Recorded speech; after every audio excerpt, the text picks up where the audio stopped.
Birthday ಜೊತೆಗೆ ನಮ್ಮ ಇಲಾಖೆ ಮತ್ತು ಸರ್ಕಾರದ ವಿವಿಧ ಇಲಾಖೆಗಳ ಪೂಜಾ ಕಾರ್ಯಕ್ರಮ ಇದೆ. ಒಟ್ಟಾಗಿ ಇವತ್ತಿನ ಅವರು ಪ್ರಾರಂಭ ಮಾಡ್ತಿದ್ದಾರೆ.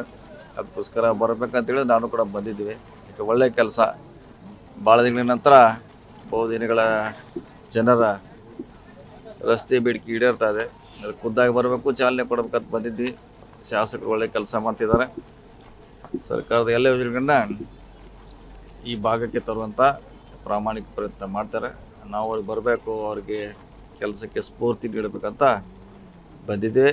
ಇದೇ ಸಂದರ್ಭದಲ್ಲಿ ಅವರ ಹುಟ್ಟುಹಬ್ಬ ಕೂಡ ಇವತ್ತು ಅವರ ಅಭಿಮಾನಿಗಳು ಆಚರಣೆ ಮಾಡ್ತಿದ್ದಾರೆ.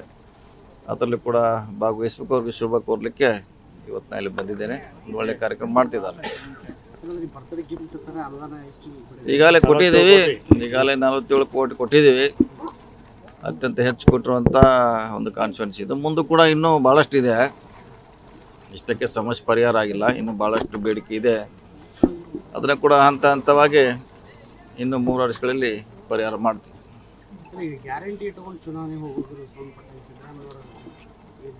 ಏನು ಗ್ಯಾರಂಟಿಗಳದ್ದು ಇಟ್ಕೊಂಡು ಈಗ ಲಾಸ್ಟ್ ಚುನಾವಣೆ ಗೆದ್ದಿದ್ದು, ಅದೇ ರೀತಿ ಕೂಡ ಬರೋ ಚುನಾವಣೆನೂ ಕೂಡ ಅವರು ಸಮ್ಮುಖದೊಳಗೆ ಹೋಗ್ಬೇಕು ಅನ್ನುವಂಥ ನಾಯಕ ತಮ್ಮ ಅಲ್ಲ. ನೀವು ಕೇಳುವಂಥ ಪ್ರಶ್ನೆ ನನಗೆ ಅರ್ಥ ಆಗಲ್ಲ. ಗ್ಯಾರಂಟಿ ಕೇಳಿದ್ರೆ ಸಿದ್ದರಾಮಯ್ಯ ಕೇಳೋದು ಏನು ನನಗೆ ಬರೋ ಚುನಾವಣೆ ಎದುರಿಸೋದಂತ ಅದು ತೀರ್ಮಾನ ಅವ್ರು ಮಾಡ್ಬೇಕು. ಯಾರು ಡೆಲ್ಲಿ ಅವರು ಯಾರ ನೇತೃತ್ವದಲ್ಲಿ ಮಾಡಬೇಕು, ಯಾರು ಸಾರಥಿ ಇರ್ತಾರೆ ಅನ್ನೋದು ಅವ್ರು ನಿರ್ಧಾರ ಮಾಡೋದು. ಡೆಲ್ಲಿ ಅವರು ಅದನ್ನು ನೀವು ಅವ್ರಿಗೆ ಕೇಳಬೇಕಲ್ಲ. ಪ್ರಹ್ಲಾದ್ ಜೋಶಿ ಅವರಿಗೆ, ಅವ್ರ ಮುಖಂಡರಿಗೆ ನೀವು ಕೇಳಬೇಕು. ನಮ್ಮ ಟೀಕಿಸಿದ್ರೆ ಈಗ ಅವರಿಗೆ ನಮ್ಗಿಂತ 500 ರೂಪಾಯಿ ಜಾಸ್ತಿ ಮಾಡಿದ್ದಾರೆ.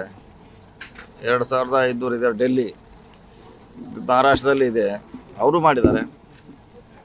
ಸೊ ರಾಜಕೀಯಕ್ಕೋಸ್ಕರ ಅದನ್ನು ಟೀಕೆ ಮಾಡ್ತಾರೆ ಹೊರತಾಗಿ ಒಳ್ಳೆಯ ಯೋಜನೆ ಇದೆ, ಮಾಡ್ತಾ ಇದ್ದೀವಿ. ಈಗ DKC ಅವರು ನನ್ನ ನೇತೃತ್ವದಲ್ಲಿ ಮುಂದಿನ ಚುನಾವಣೆ ಆಗುತ್ತೆ ಅಂತ ಅದೇ ಹೇಳಿದಿಲ್ಲ, ಅದು ಹೈಕಮಾಂಡ್ ನಿರ್ಧಾರ ಮಾಡಬೇಕು ಯಾರು ನೇತೃತ್ವ ಅಂತ. ಮತ್ತೆ ಅಲ್ಲೇ ಬತ್ರಲ್ಲ, ಅದು ನಿರ್ಧಾರ ಮಾಡೋರು ಯಾರು, ಮಾಲಕರು ಯಾರು? ಆದ್ರೂ ಸ್ಥಳೀಯವಾಗಿ ಅಭಿಪ್ರಾಯ ಸಂಗ್ರಹಣೆ ಮಾಡ್ತಾರೆ ಸರ್. ಡೆಲ್ಲಿಯಲ್ಲಿದೆ ನಮ್ಮ ಮಾಲೀಕರು, ಅವರು ಮಾಡ್ತಾರೆ.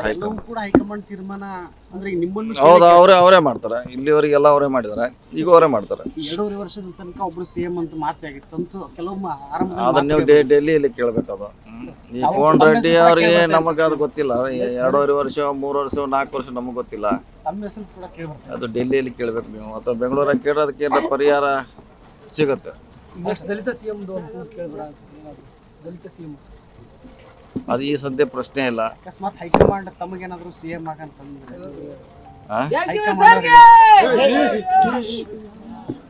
ತಮಗೇನಾದ್ರು CM ಆಗಂತ ಹೇಳಿದ್ರೆ ನಿಮ್ಮ ಅಭಿಮಾನಿಗಳು ಕೂಡ ಬಹುದಿನ ಇದೆ ಸರ್ CM. ಎಲ್ಲರ ಅಭಿಮಾನಿಗಳಿದ್ದಾರೆ, ಅವ್ರವ್ರಿಗೆಲ್ಲರೂ ಆಗ್ಬೇಕಂತ ಆಸೆ ಇದೆ. ಹೆಚ್ಚು ಕೇಳಿ ಬರ್ತದೆ ತಮ್ಮ ಮಾತು.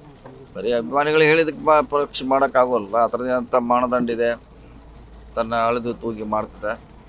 ಈ ಸಂದರ್ಭದಲ್ಲಿ ಮುಖ್ಯಮಂತ್ರಿಗಳು ಅಧ್ಯಕ್ಷ ಮಾತಾಡೋದು ಅನಾವಶ್ಯಕ. ಅದ್ರದ್ದು ಪ್ರಶ್ನೆ ಉದ್ಭವಿಸ್ತಲ್ಲ ಇವಾಗ. ಕೊನೆಯ ವಾರದೊಳಗೆ ಏನು ಸಚಿವ ಸಂಪುಟ ವಿಸ್ತರಣೆ ಇರ್ಬೋದು, ಬದಲಾವಣೆ ಆಗುತ್ತೆ ಅಂತ ಅದಿಲ್ಲ. ಅದಂತ ನಮ್ಮ ಪಕ್ಷದಲ್ಲಿ ಯಾವುದೇ ಚರ್ಚೆ ಆಗಿಲ್ಲ.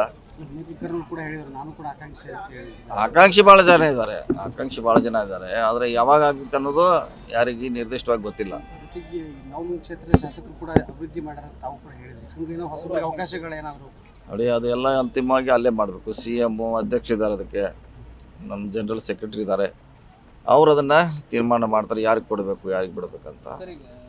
ಧಾರವಾಡ ಇಂಡಸ್ಟ್ರಿಯಲ್ ಇಲಾಖೆ ಹಿಟ್ಟಿನ ಡ್ಯಾಮ್ನ ನೀರು ತರೋದ್ರ ಬಗ್ಗೆ ಸಾಕಷ್ಟು ಚರ್ಚೆ ನಡೆದಿದೆ. ಎಷ್ಟು ಅದು ಕೂಡ ಸಚಿವರು ಯಾರ ಗಮನಕ್ಕೆ ಇಲ್ಲದೆ ಕೂಡ ಮಾಡಿದ್ದಾರೆ ಅನ್ನೋದು ಇಲ್ಲ. ಅದು ಸರ್ಕಾರ ಅಂತಿಮವಾಗಿ ತೀರ್ಮಾನ ತೊಗೊಳ್ತೈತೆ ಬೆಂಗಳೂರಲ್ಲಿ. ಯಾಕಂದರೆ 2-3 ಇಲಾಖೆಗೆ ಸಂಬಂಧಪಟ್ಟಂಥ ವಿಚಾರ ಅದು. ಸೊ ಅಂತಿಮವಾಗಿ ಬೆಂಗಳೂರಲ್ಲಿ ಸರ್ಕಾರ ಅದ್ರ ಬಗ್ಗೆ ತೀರ್ಮಾನ ಮಾಡಬೇಕು. ನೀರಿನ ಮಾರ್ಗವನ್ನು ಕೂಡ ಡೈವರ್ಟ್ ಮಾಡಿದ್ದಾರೆ. ಇಲ್ಲ, ಅದೆಲ್ಲ ಗೊತ್ತಿಲ್ಲ. ನೀರ್ದಷ್ಟೇ ಗೊತ್ತು ನನಗೆ, ಡೈವರ್ಟು ಅದು ಗೊತ್ತಿಲ್ಲ. ಅಂತಿಮವಾಗಿ ಸರ್ಕಾರ ಅದಕ್ಕೆ ನಿರ್ಧಾರ ಮಾಡಬೇಕು. ಅಲ್ಲಿ ಬೆಳಗಾವಿಯಲ್ಲೂ ಕೂಡ ಹೋರಾಟ ಮಾಡೋ ಸಿದ್ಧತೆ ಮಾಡಿದ್ದಾರೆ. ಅದೇ ರೀತಿಯಾಗಿ ನೀರು ಕೊಡಲ್ಲ ಚರ್ಚೆ ಅದನ್ನೇ ಹೇಳಿದಿಲ್ಲ, ಚರ್ಚೆ ನಡೀತಾ ಇದೆ. ಸ್ಟ್ರೈಕ್ ಕೂಡ ಈಗಾಗಲೇ ಮಾಡಿದ್ದಾರೆ. ಅಂತಿಮವಾಗಿ ಸರ್ಕಾರ ಅದ್ರ ಬಗ್ಗೆ ಒಂದು ಬೆಳಕನ್ನು ಚೆಲ್ಲಬೇಕು. ಓಕೆ, ನೋಡೋಣ. ಅದು ಈಗಾಗಲೇ ಅದ್ರ ಬಗ್ಗೆ ತನಿಖೆ ನಡೀತಾ ಇದೆ. ನೋಡೋಣ ಏನೋ ಅದು ಪೊಲೀಸರು DC ಅವ್ರು ಮಾಡ್ತಾರೆ, ನೋಡೋಣ, ಕಾದು ನೋಡೋಣ. ನ್ಯೂಸ್ ಫಸ್ಟ್ ನಿರ್ಭೀತಿಯಿಂದ ನಿಮ್ಮ ಪರವಾಗಿ.